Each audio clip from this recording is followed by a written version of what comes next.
Most adults over 60 already know ginger. It's that familiar root used in cooking, tea, and traditional home remedies.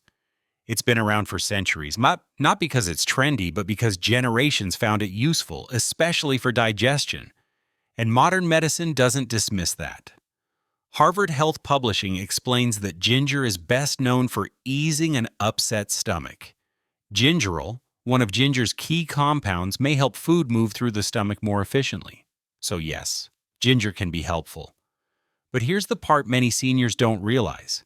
Ginger has anti-inflammatory potential.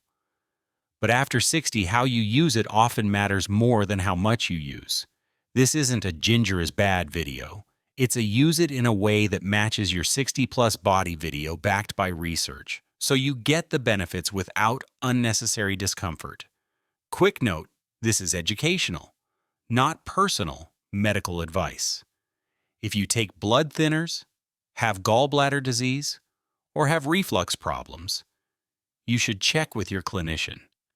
Because even food-level herbs can matter in certain situations.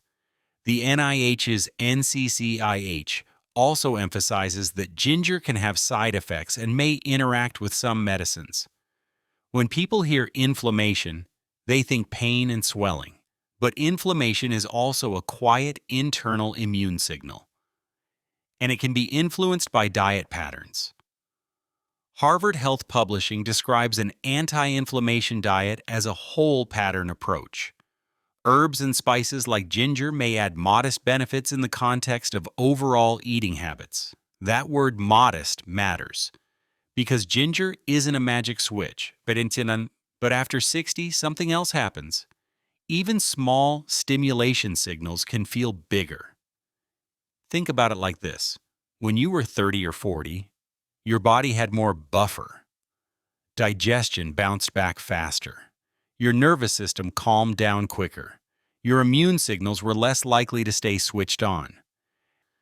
As we get older, digestion tends to slow, the stomach may become more sensitive, circulation and recovery patterns change, and immune signaling can become less precise. That's why merely eating ginger isn't enough. How you use it matters. And now I want you to hold one question in your mind. If ginger is supposed to help, why do so many seniors report that it sometimes causes discomfort, burning, or stomach irritation? The answer is usually not ginger is bad. The answer is often intensity, timing, and frequency. We'll break those down, but first, what ginger is actually doing inside the body. Ginger isn't just a flavor.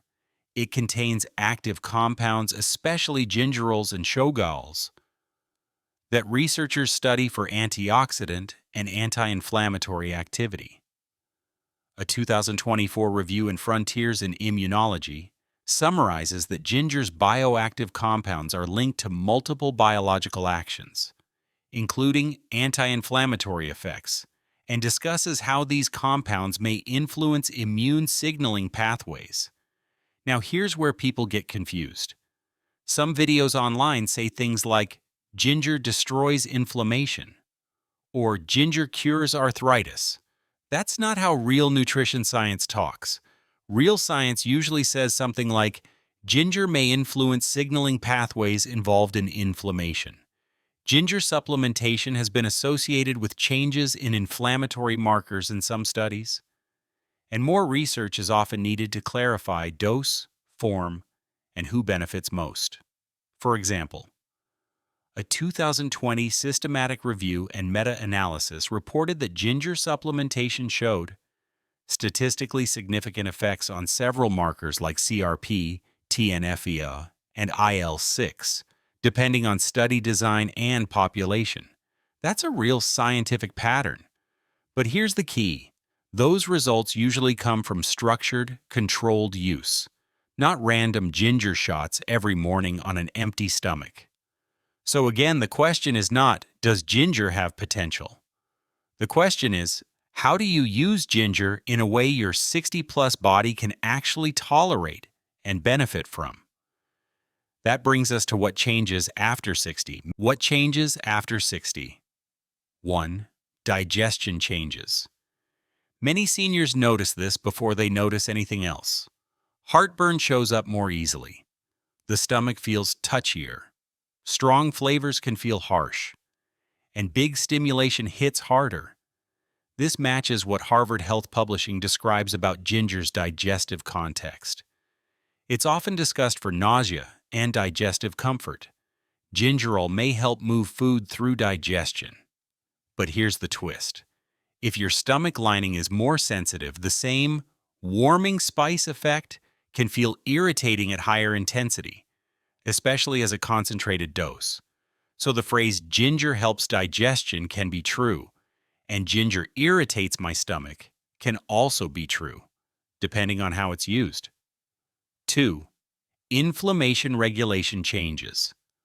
As we age, many researchers describe a tendency toward chronic low-grade inflammation, sometimes called inflammaging. I want to be careful here. This doesn't mean you are inflamed as a diagnosis. It means the body's immune signaling can shift with age. So a food compound that gently nudges inflammation pathways might matter more after 60, but the body may also be more reactive to overstimulation. So again, balance. Now this is where the practical part matters most.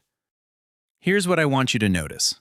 In the science, there's a repeating pattern: intensity, timing, frequency. Not how many superfoods, not how strong your willpower is, just these 3 patterns. And if you stay until the end, I'll give you a calm, simple routine. Before you decide ginger doesn't work, check these 3 patterns first, because one small adjustment often changes everything. 1. Intensity. Too much extracted equals too much stimulation.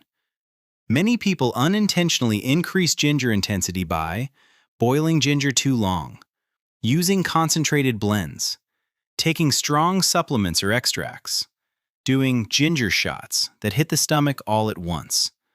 Here's the problem. Stronger extraction can mean more active compounds in one hit. And after 60, your digestive and nervous system may not enjoy that kind of spike. This doesn't mean ginger is dangerous. It means it can feel too stimulating. A gentler approach, like thin slices steeped in warm water, can still deliver the ginger compounds, just in a slower, calmer way. This matches what the NIH's NCCIH emphasizes. The way supplements and concentrated products are used can change side effects and tolerance. 2. Timing. Food matters after 60. Now let's talk timing. Some seniors take ginger first thing in the morning on an empty stomach, and then they say, "It burned. It made my reflux worse. It made me nauseous." That makes sense, because ginger on an empty stomach can feel harsh for some people, especially if acid sensitivity has increased.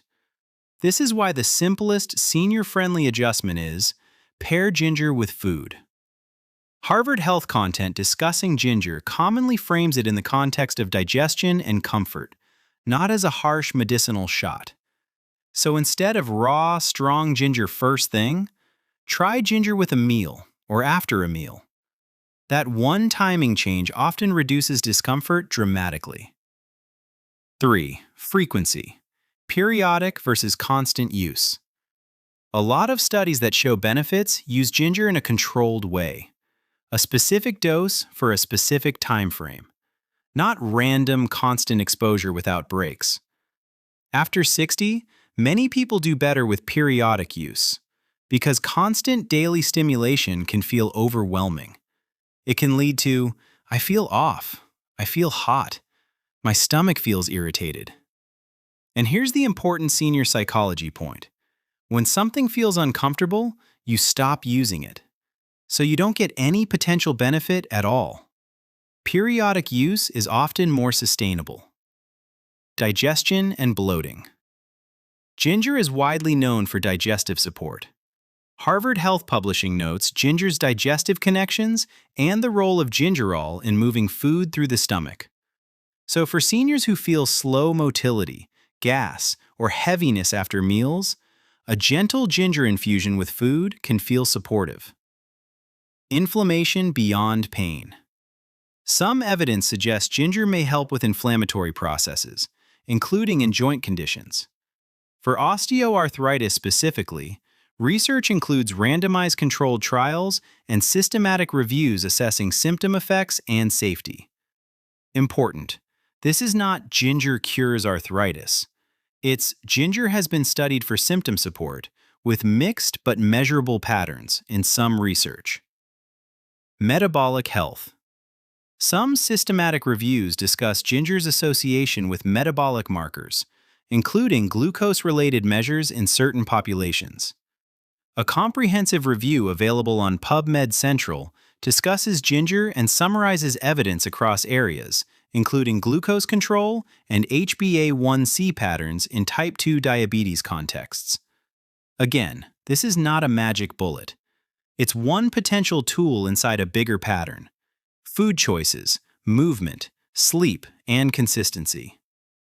There is no single universally agreed ideal dose of ginger for everyone.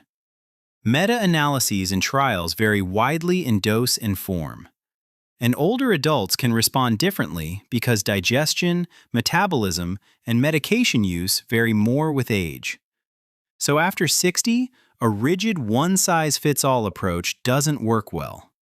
Instead, the evidence-aligned approach is: start low, pair with food, increase gently only if tolerated, and pay attention to your body's feedback.